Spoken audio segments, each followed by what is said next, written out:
살아계신 하나님, 어느덧 10달이 지나가고 오늘이 11월 1일입니다.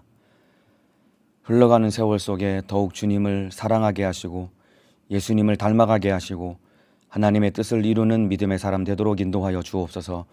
오늘도 주신 하루 예배로 시작합니다. 우리의 예배를 받으시고 주께서 말씀해 주시고 우리 주님이 은혜를 베풀어 주옵소서. 자격 없는 죄인을 우리 주님의 기쁘신 뜻대로 써주실 것을 믿고 감사드리오며 예수님의 이름으로 기도하옵나이다. 아멘. 은혜 받으실 하나님의 말씀은 데살로니가전서 5장 12절에서 18절입니다. 데살로니가전서 5장 12절에서 18절 말씀입니다. 성경을 찾아서 펼쳐보시길 바랍니다.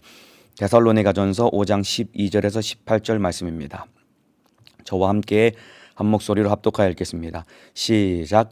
형제들아, 우리가 너희에게 구하노니 너희 가운데서 수고하고 주 안에서 너희를 다스리며 권하는 자들을 너희가 알고 저의 역사로 말미암아 사랑 안에서 가장 귀히 여기며 너희끼리 화목하라. 또 형제들아, 너희를 권면하노니 규모 없는 자들을 권계하며 마음이 약한 자들을 안위하고 힘이 없는 자들을 붙들어주며 모든 사람을 대하여 오래 참으라. 삼가 누가 누구에게든지 악으로 악을 갚지 말게 하고 오직 피차 대하든지 모든 사람을 대하든지 항상 선을 쫓으라. 항상 기뻐하라. 쉬지 말고 기도하라. 범사에 감사하라. 이는 그리스도 예수 안에서 너희를 향하신 하나님의 뜻이니라. 아멘. 오늘 데살로니가전서 5장 12절에서 18절 말씀을 중심으로 기뻐하고 기도하고 감사하라, 기뻐하고 기도하고 감사하라 라는 제목으로 데살로니가전서 8번째 시간 하나님의 말씀을 나누도록 하겠습니다. 데살로니가전서 4장 13절에서 5장 11절까지는 예수님의 재림에 대한 내용이 기록되어 있다라고 지난 시간과 지지난 시간에 말씀을 나누었습니다. 이 장 안에 있는 내용은 크게 예수님이 재림하실 때 어떠한 일이 일어나는지에 대해서 기록을 하고 있고, 또 다시 오실 예수님을 맞이하기 위해서 우리는 어떠한 사람이 되어야 되는지 4장 13절부터 5장 11절까지 이러한 내용이 기록되어 있다라고 나누었습니다. 그래서 주님의 재림을 준비하는 자들은 밤에 거하지 아니하고 낮에 거하는 자가 되어야 되고, 그리고 믿음과 사랑의 흉배를 붙이고, 그리고 소망의 구원의 소망의 투구를 써야 된다라고 말씀을 나누었습니다. 그래서 주님의 재림을 준비하는 자는 믿음과 사랑과 소망을 가지고 주님의 재림을 준비하고 또 주님을 맞이해야 된다라고 지난 시간에 말씀을 나누었습니다. 오늘 본문은 사람과의 관계에 대한 이 구체적인 이 명령을 우리 주님이 말씀하고 계십니다. 이 교회 안에서 사람과의 관계에 대해서 구체적으로 어떻게 사람과 관계를 맺어야 되는지 구체적인 내용을 명령을 기록하고 있는데 크게 세 가지입니다. 첫 번째는 교회 지도자들을 대하는 자세에 대해서, 그리고 두 번째는 교회 안에 있는 이 형제들을 어떻게 대해야 되는지, 그리고 세 번째는 교회 밖에 있는 불신자들을 어떻게 대해야 되는지에 대한 내용이 오늘 기록되어 있습니다. 이 세 가지 내용을 오늘 함께 좀 살펴보도록 하겠습니다. 먼저 첫 번째는 교회 지도자들을 대하는 자세입니다. 12절 13절입니다. 본문 12절 13절입니다. 제가 읽어드리겠습니다. 형제들아, 우리가 너희에게 구하노니 너희 가운데서 수고하고 주 안에서 너희를 다스리며 권하는 자들을 너희가 알고 저의 역사로 말미암아 사랑 안에서 가장 귀히 여기며 너희끼리 화목하라 라고 기록이 되어 있습니다. 여기 보면은 너희 가운데서 수고하고 주 안에서 너희를 다스리며 권하는 자들이라고 하는데, 바로 이 사람들이 바로 교회 안에 있는 지도자들을 말하는 겁니다. 자, 이들을 어떻게 대해야 되냐면은 너희가 알고 저의 역사로 말미암아 사랑 안에서 가장 귀히 여기며 너희끼리 화목하라 라고 했는데, 여기 보면은 사랑 안에서 가장 귀히 여기며 사랑 안에서 가장 귀히 여기라 라고 명령하고 있습니다. 이 말은 교회 지도자들을 사랑함으로 귀히 여겨야 된다라고 명령하고 있는 겁니다. 바꿔 말하면은 존경해야 되고, 그리고 그들의 리더십을 인정해주고 리더십을 잘 세워주라는 이야기입니다. 여러분, 이 말은 교회 안에 있는 목회자뿐만이 아니라 오늘날로 말하면은 교회 안에 회장님과 부회장님과 총무님 이런 기관장들도 있고, 또 우리 주일학교 이 교회 학교에는 교사들도 있고 구역장님, 지역장님, 교구장님도 있고 청년회 안에는 우리 부장님들, 실장님들, 우리 차장님들, 조장님들, 헬퍼들 이런 직분자들이 많이 있는 것 아닙니까?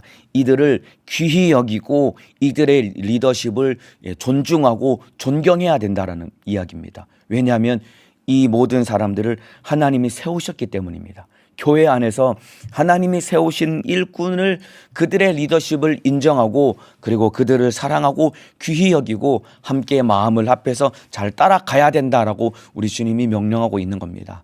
여러분과 함께 신앙생활하고 있는 그리고 여러분을 섬기고 있는 주님이 세우신 일꾼들을 귀히 여기고 그들을 존중히 여기고 그들의 리더십을 세워주며 하나님이 세우신 일꾼이다라고 인정하며 그들과 함께 마음을 합하여서 신앙생활 잘 하시기를 주님의 이름으로 축복합니다.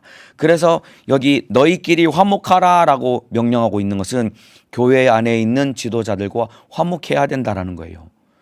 분쟁하거나 다투거나 분란을 일으켜서는 안 된다는 겁니다. 하나님이 세우셨기 때문에 하나님의 뜻 안에서 순종해야 된다라고 주님이 명령하고 있는 겁니다. 자, 그러면은 이 교회 지도자들을 대하는 이 성도들의 마음가짐과 태도를 말하고 있는데 여기 안에 또 잘 들여다보면은 교회의 지도자는 어떠한 사람이 되어야 되는지 이 안에서 또 엿볼 수 있는 것입니다.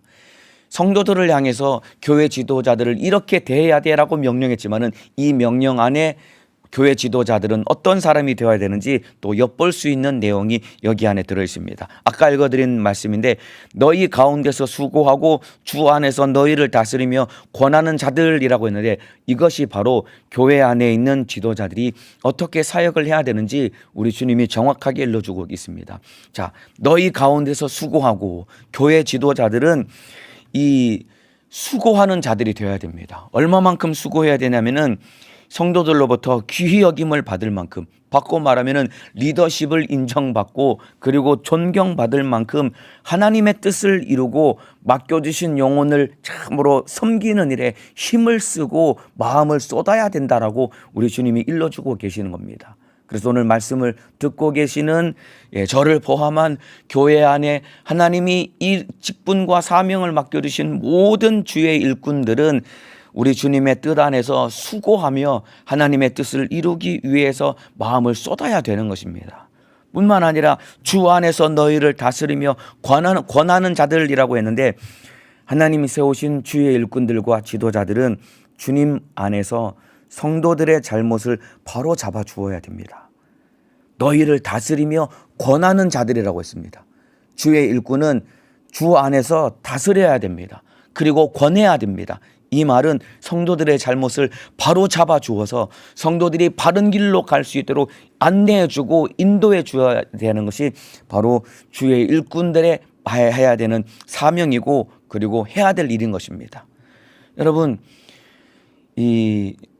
내게 맡겨주신 성도들과 영혼들을 위해서 싫은 소리도 할 수 있어야 됩니다. 왜냐하면 잘못을 바로 잡아 주어야 되니까 싫은 소리도 할 수 있어야 되는 겁니다. 그런데 싫은 소리 하는 것을 좋아할 사람은 많지가 않습니다.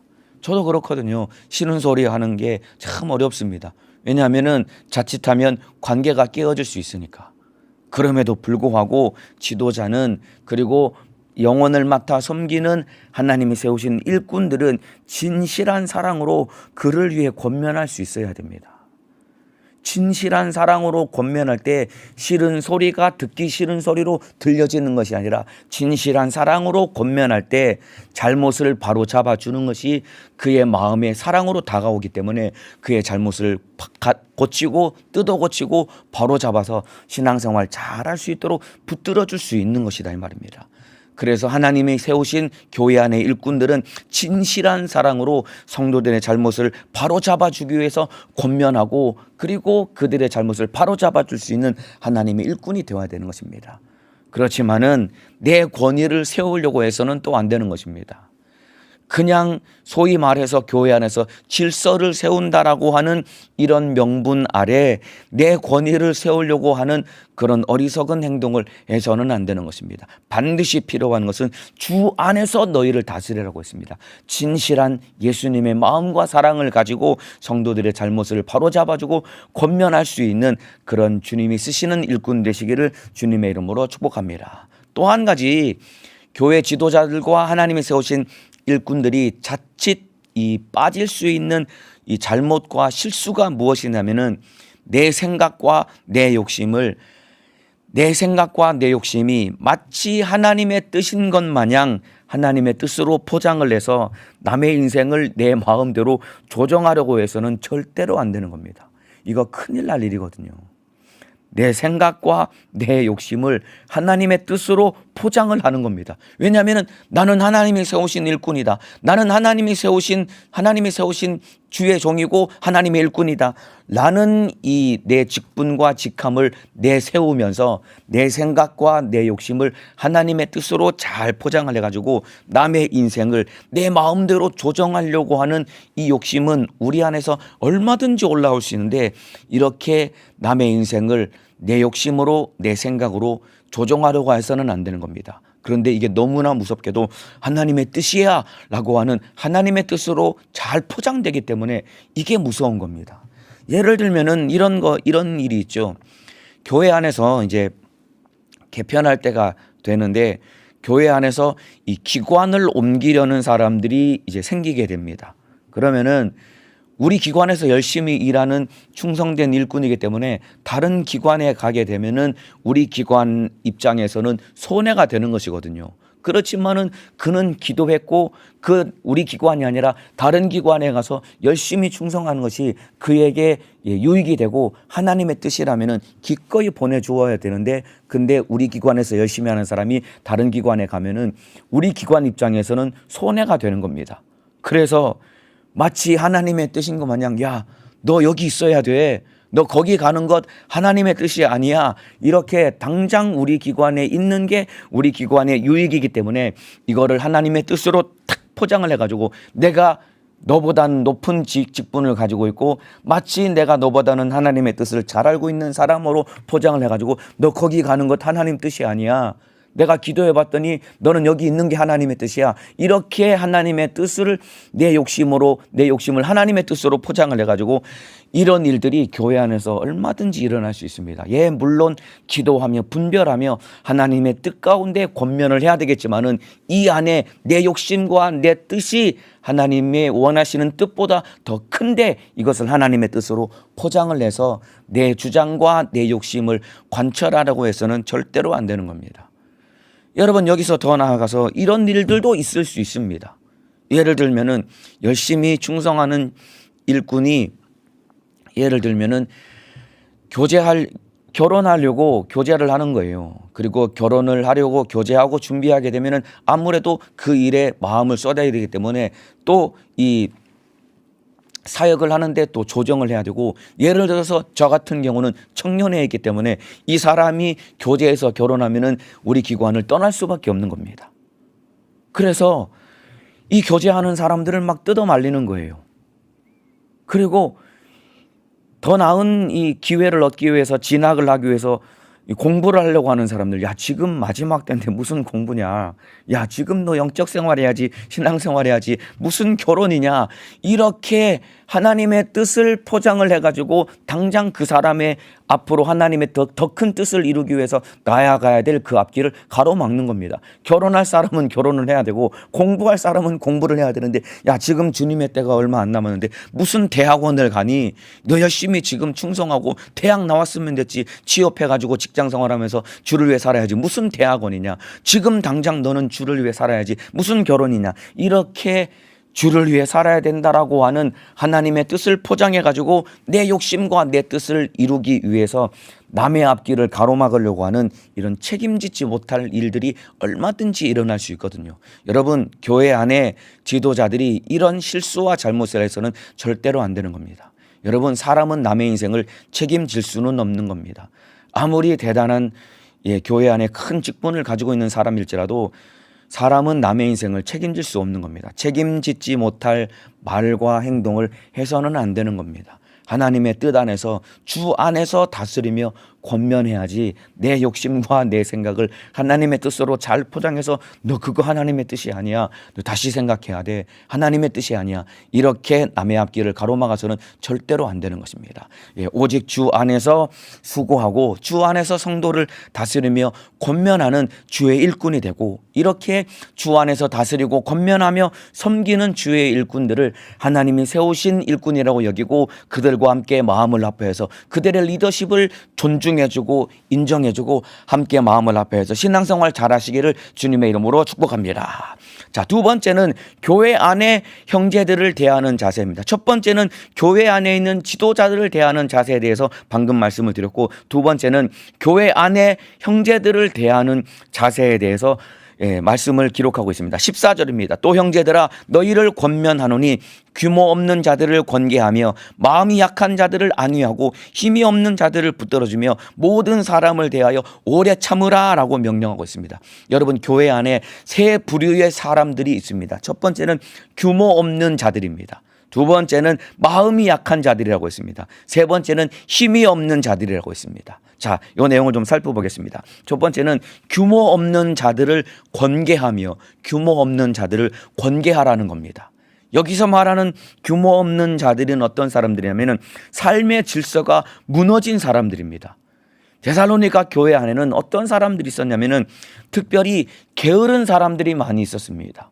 더군다나 이 게으른 사람들이 어떤 생각을 가지고 있었냐면은 야, 이제 주님 곧 오시니까 일할 필요가 뭐가 있냐. 주님 잠시 후면 오시는데 일할 필요가 뭐가 있느냐. 일할 필요가 없다.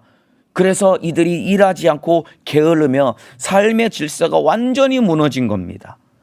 그래서 바울이 데살로니가 교회에 편지를 쓰면서 규모 없는 자들을 권계하라는 거예요. 삶의 질서가 무너지고 주님 곧 다시 오신다고 일하지 않고 게을러 터진 이런 사람들 향해서 권계하라는 것은 경고하고 훈계하라라는 말입니다. 삶의 질서가 무너진 자들, 균형 있는 삶을 살도록 바로 잡아주라는 거예요. 바꿔 말하면 그 사람들, 일하지 않는 자들 열심히 일하도록 일을 시키라는 겁니다. 오늘날에도 비슷한 일들이 있을 수 있죠. 여러분, 젊은 사람들이 얼마든지 일을 할 수 있고 일을 해야 되는 사람임에도 불구하고 자기 영적 생활한다고 직장을 그만두고 영적 생활한다고 교회 안에서 날마다 기도만 하고 있는 거예요. 예, 물론 날마다 기도해야 되겠죠. 그러나 여러분, 교회 안에서 기도만 하는 것이 영적 생활일까요? 직장에서 열심히 일하면서 영적 생활해야 되는 겁니다. 가정에서 자녀들을 잘 양육하고 성실하게 살림을 하고 가정을 잘 돌보는 것이 이것 또한 영적 생활인 것인데 마치 교회 안에서만 앉아 있는 것이 영적 생활인 것으로 착각을 해서 일을 하지 않고, 젊은 사람이 일을 해야 되고 일을 할 수 있는데 일하지 않고 교회 안에만 앉아 있는 사람들이 오늘날 교회 안에도 얼마든지 있을 수 있다 이 말입니다. 이런 사람들 균형 있는 삶을 살도록 바로 잡아주라는 겁니다. 일시키라는 겁니다.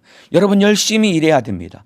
규모 없는 삶을 살고 있다고 한다면은 이 삶의 질서가 무너지면 안 되고 삶의 질서가 바로 잡혀서 일하는 삶을 살도록 그들을 경고하고 그리고 훈계하라고 엄중하게 명령하고 있는 겁니다. 이게 교회 안에 있는 첫 번째 형제들을 대하는 자세고, 두 번째는 마음이 약한 자들을 안위하고 마음이 약한 사람들을 안위해 주라는 겁니다. 여기서 말하는 마음이 약한 사람들은 어떤 사람이냐면 두려워하고 염려하는 사람들을 말하는 겁니다. 그리고 용기를 잃고 낙심한 사람들, 교회 안에 이런 사람들 있죠. 여러분, 데살로니가 교회 안에도 어떤 사람들이 있었냐면은 교회 안에 주님이 곧 오신다고 하는 이 내용이 이 교회 안에 굉장히 큰 화두였습니다. 그래서 데살로니가전서 전체 큰 주제는 예수님의 재림에 대한 내용이 데살로니가전서의 전체 큰 주제입니다. 그만큼 데살로니가 교회 사람들은 주님이 곧 오신다는 믿음을 가졌고 예수님의 재림이 이들 안에 화제가 되었던 것입니다. 그런데 문제는 무엇이냐면 주님이 곧 오신다고 하니까 재림에 대해서 두려워하는 마음을 가지고 있는 사람들이 굉장히 많았었던 것입니다. 그리고 핍박 때문에 이들은 현실적인 핍박이 이들의 삶에 있었기 때문에, 가까이 있었기 때문에 핍박 때문에 믿음이 흔들리는 자들이 있었던 겁니다. 주님 곧 다시 오시니까 나 버림받으면 어떡하지?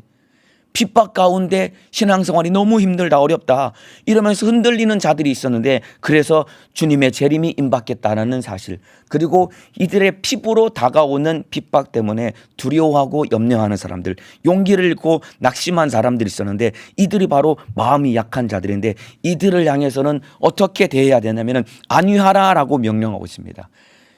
안위하라라는 것은 이들을 잘 격려해주고 위로해 주라는 겁니다. 이들을 향해서 경고하고 훈계해서는 안 되는 거예요. 앞에 말씀드린 규모 없는 자들은 권계하라, 경고하고 훈계해야 되지만은 마음이 약한 자들은 권계하면 안 되는 겁니다. 이들에게는 안위해야 되는 것입니다. 바꿔 말하면은 경고하는 것이 아니라, 훈계하는 것이 아니라 격려해주고 위로해 주어야 되는 것입니다. 주님의 재림이 임박했지만은 우리 함께 주님의 재림을 준비하자. 두려워하지 말고 함께 준비하자. 핍박 때문에 너의 믿음이 흔들리지 말고 우리 함께 이기자라고 격려하고 위로가 필요한 것이다 이 말입니다. 왜냐하면 믿음 가운데, 믿음의 확신 가운데 바로 서도록 도와주어야 되기 때문이다 이 말입니다. 마찬가지입니다. 교회 안에 이런 사람들 많이 있는 것 아닙니까? 주님 재림이 임박했다고 두려워하는 사람들, 그리고 신앙생활의 실질적인 어려움 때문에 믿음이 흔들리고 그리고 연약한 사람들이 있다 이 말입니다. 이들을 붙들어 줘야 된다 이 말입니다. 연약한 사람들을 격려하고 위로해야지, 믿음 없어서 지금 힘들어하는 사람들에게 너 마귀 역사야, 너 지옥 가라고 막 책망하고 꾸짖하고 나무라면은 오히려 더 마음이 눌려서 믿음에서 떨어져 나갈 수밖에 없는 겁니다. 보세요, 바울은 이만큼 각 사람을 향해서 섬세하게 섬겨주라고 진실하게 권면하고 있는 겁니다. 규모 없는 자에게는 권계해야 되고, 마음이 약한 자들에게는 안위를 해야지, 마음이 약한 자들에게 권계해서는 안 되는 것이다 이 말입니다. 우리 주변에도 신앙생활이 힘들어하고 그리고 낙심해하고 그리고 믿음이 흔들리는 사람들, 두려워하는 사람들이 있다면 그들을 격려하고 위로해야 됩니다. 너 그거 마귀 역사야, 너 그러다 지옥 가는 거야. 예, 마귀 역사가 맞지요. 그리고 지옥 가는 거 맞지요. 그런데 믿음 없는 사람들에게 막 지옥에 간다고 마귀 역사라고 책망하면은 얼마나 그가 더 마음이 눌려서 믿음에서 떨어지겠느냐 이 말입니다. 그래서 진실하고 따뜻하게 대해주고 그리고 믿음의 확신 가운데 설 수 있도록 안위해주고 격려해주고 위로해줄 수 있는 믿음의 사람 되시기를 예수님의 이름으로 축복합니다. 예, 이런 사람들이 있기 때문에 그렇습니다. 과거에 저도 그랬거든요. 너 마귀 역사야, 너 지옥에 가. 옳은 얘기고 맞는 얘기이기 때문에 막 그냥 해대듯이 그렇게 말을 했는데, 그래서는 절대로 안 되는 겁니다. 좀 코로나 때문에 믿음이 연약해진 사람들이 얼마나 많습니까? 거기다 대놓고 너 마귀 역사야, 너 지옥에 가, 막 소리를 지르고 막 나무래면은 얼마나 더 눌려서 믿음에 서는데 어려움을 겪겠습니까? 여러분, 진실한 격려와 위로를 통해서 두려워하고 염려하는 사람들, 용기를 잃고 낙심한 사람들을 잘 세워주시기를 주님의 이름으로 축복합니다. 자, 세 번째 보면은 교회 안에 있는 형제들이 어떤 사람들이냐면 힘이 없는 자들을 붙들어 주며라고 말하고 있습니다. 힘이 없는 자들은 꼭 붙들어 주라는 거예요. 여기서 말하는 힘이 없는 자들은 어떤 사람들이냐면은 죄의 유혹을 뿌리칠 힘이 없는 사람들을 말하는 겁니다. 힘이 없다라는 것은 죄의 유혹을 뿌리칠 힘이 없는 사람들을 말하는 겁니다. 그래서 죄의 유혹을 뿌리쳐야 되는데 이것을 뿌리칠 힘이 없기 때문에 이방 문화, 오늘날로 말하면 세상 문화와 죄의 유혹에 빠져 있는 사람들을 말하는 겁니다. 교회 안에는 예배는 드리지요, 교회는 오지요. 그런데 이 죄의 유혹을 뿌리칠 힘이 없어가지고 아직도 술 마시고 아직도 담배 피고 아직도 세상 풍속이 그 안에 가득해서 죄의 유혹에 빠져서 넘어지고 자빠지는 사람들 교회 안에 얼마든지 있는 것 아닙니까? 이런 사람들을 잘 붙들어 주라는 겁니다. 믿음에서 떨어지지 않도록. 자칫하면은 세상 유혹과 세상 문화와 그리고 죄의 유혹에 확 썰물처럼 흘러 떠내려갈 수밖에 없는데, 그런 사람들 흘러 떠내려가지 않도록 믿음으로 잘 붙들어 주라는 겁니다. 관심을 가지고, 세세한 관심을 가지고 잘 붙들어 주라는 겁니다. 이렇게 바울은 교회 안에 세 부류의 사람들, 규모 없는 사람들은 권계하고, 마음이 약한 자들은 안위하고, 힘이 없는 자들은 붙들어 주라라고 명령하고 있는 겁니다. 오늘날에도 여러분, 이 세 부류의 사람들은, 오늘날 우리 교회 안에도 이런 사람들은 다 들어있는 것 아닙니까? 규모 없는 사람들이 있고, 그리고 마음이 약한 사람들이 있고, 힘이 없는 사람들, 죄의 유혹을 뿌리칠 힘이 없는 사람들이 다 들어있는 것 아닙니까? 각 사람의 사정에 맞게 섬길 수 있어야 됩니다. 이 사람은 지금 어떠한 어려움을 겪고 있는지를 잘 알아야 되고, 그리고 각 사람의 사정에 맞게 섬겨서 그들을 믿음 안으로 들어오게 만들고, 함께 신앙생활하며 함께 천국 갈 수 있도록 섬겨야 되는 것이 교회 안에서 신앙생활하고 있는 형제의 마땅한 도리이고 태도인 것이다, 이 말입니다. 그러면서 14절 맨 끝에 뭐라고 기록하고 있냐면은, 모든 사람을 대하여 오래 참으라 라고 말하고 있습니다. 교회 안에 규모 없는 자들, 마음이 약한 자들, 힘이 없는 자들, 이런 다양한 분류의 사람들이 있는데, 이러한 모든 사람들을 대해서 오래 참으라 라고 명령하고 있습니다. 오래 참아야 된답니다. 끝까지 참고 인내하며 섬겨야 된답니다. 오래 참으라. 여러분, 고린도전서 13장 4절에 보면은 사랑은 오래 참고라는 말이죠. 사랑의 첫 번째 열매가 오래 참는 것입니다. 그래서 모든 사람을 대하여 오래 참으라라는 말은 끝까지 사랑해 주라는 겁니다. 끝까지 사랑해 주라는 겁니다. 여러분, 결국은 다 사랑이 필요한 사람들인 겁니다. 규모 없는 자들을 권계하라, 사랑해 주라는 이야기입니다. 마음이 약한 자들을 안위하라, 이것도 사랑해 주라는 이야기입니다. 힘이 없는 자들을 붙들어 주라, 이것도 사랑해 주라는 이야기입니다. 모든 사람들을 대하여 오래 참으라는 것은 끝까지 참고 사랑으로 섬기며 기다려 주라는 이야기입니다. 여러분들, 사랑으로 참고 기다릴 수만 있으면은 한 사람도 잃어버리지 않고 다 찾을 수 있는 겁니다. 오래 참으랍니다. 사랑해주고 끝까지 기다리고 오래 참으면은 한 영혼도 잃어버리지 않고 다 찾을 수 있는 겁니다. 당장 막 다급해서 지금 빨리 당장 찾아야 돼, 이것이 아니라, 여러분, 지금 코로나 때문에 잃어버린 영혼들이 너무나도 많지요. 이 사람들 오래 사랑으로 오래 참고 기다려줄 수 있으면은 결국은 다 돌아올 수 있는 것입니다. 지금 당장 찾아야 된다라고 하는 조급한 마음을 가지고 막 찾아다니면은 오히려 규모 없는 자들에게 권계해야 되는데 안위해 주는 거예요. 마음이 약한 자들에게 안위해 줘야 되는데 권계해 버리면은 영혼을 잃어버린다, 이 말입니다. 오래 참고 사랑을 가지고 오래 참고 기다려 줄 수 있으면은 다 돌아오는 겁니다. 결국은 다 사랑이 필요한 자들이고 사랑을 주어야 됩니다. 우리 모든 성도 여러분들, 내 이웃에 있는 영혼들에게 사랑을 줄 수 있는 귀한 믿음의 일꾼 되시기를 주님의 이름으로 축복합니다. 여러분, 사랑을 주면은, 내가 이웃에게 사랑을 주면은 그 영혼도 살아나지만은 또한 나도 살아날 수 있는 겁니다. 여러분, 사랑을 주면은 나를 통해서 사랑받은 사람만 살아나는 것이 아니라 사랑을 주는 나도 살아나게 되는 것입니다. 신앙생활이 침체되고 낙심하고 또 이 신앙생활이 무너진 사람들이 있다면은 이웃에 있는 영혼을 한번 사랑을 하고 사랑을 주어 보시기를 바랍니다. 사랑을 줄 때 가장 먼저 내 심령과 내 영혼이 살아나는 것을 경험하게 될 것입니다. 모든 사람들에게 사랑을 주므로 영혼을 살리고 나도 사는 믿음의 사람 되시기를 주님의 이름으로 축복합니다. 자, 그리고 세 번째는 교회 밖에 있는 사람들을 대하는 자세를 말하고 있는 것입니다. 교회 밖에 있는 사람들. 자, 15절입니다. 삼가 누가 누구에게든지 악으로 악을 갚지 말게 하고 오직 피차 대하든지 모든 사람들을 대하든지 항상 선을 쫓으라 라고 명령하고 있습니다. 이게 교회 밖에 있는 사람들을 대하는 자세인데, 여기 보면은 모든 사람을 대하든지 항상 선을 쫓으라.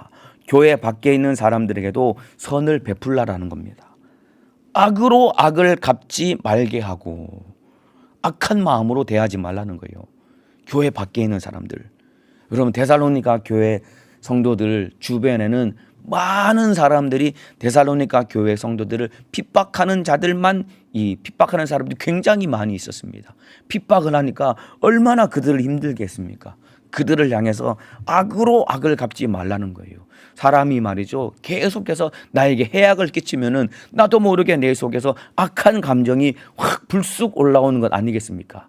이와 같이 나에게 해악을 끼치는 사람에게 불쑥 이 악한 마음이 올라서 악으로 대하지 말고 핍박을 가하는 사람들에게 그들도 구원을 받도록, 그들도 구원을 받도록 항상 선을 쫓으며 선을 행하라라고 말하고 있는 겁니다. 자, 로마서 12장 20절 21절에 이런 말씀이 있습니다. 네 원수가 줄이거든 먹이고 목마르거든 마시우게 하라. 그리함으로 네가 숯불을 그 머리에 쌓아 놓으리라. 악에게 지지 말고 선으로 악을 이기라 라고 말하고 있습니다. 여기도 보면은 네 원수가 줄이거든 먹이고 목마르거든 마시우게 하라는 겁니다. 나에게 악을 행하는 사람에게, 원수는 악을 행하는 사람 아닙니까? 그 사람이 줄이면 먹을 거 주라는 겁니다. 그리고 목마르거든 마실 것을 주라는 겁니다.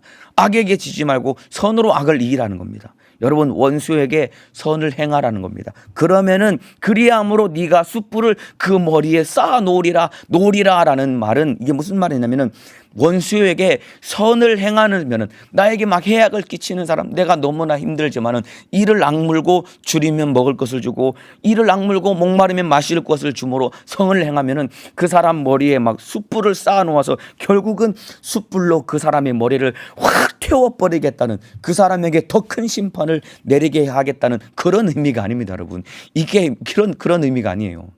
내가 원수에게 선을 행함으로써 그 머리에 숯불이 쌓아져서 그가 나중에 심판받을 때 더 무섭게 형벌을 받을 것이다 라는 그런 의미가 아니고, 여러분, 네가 숯불을 그 머리에 쌓아 놓으리라, 이것은 비유를 말하는 겁니다. 여러분, 사람 얼굴 앞에 숯불이 있으면은 그 열기 때문에 얼굴이 벌겋게 달아올 것 아닙니까? 추운 겨울에 숯불에 불을 쬐면은 따뜻해지면은 얼굴이 벌겋게 달아오르는 것 아닙니까? 이와 똑같은 것입니다.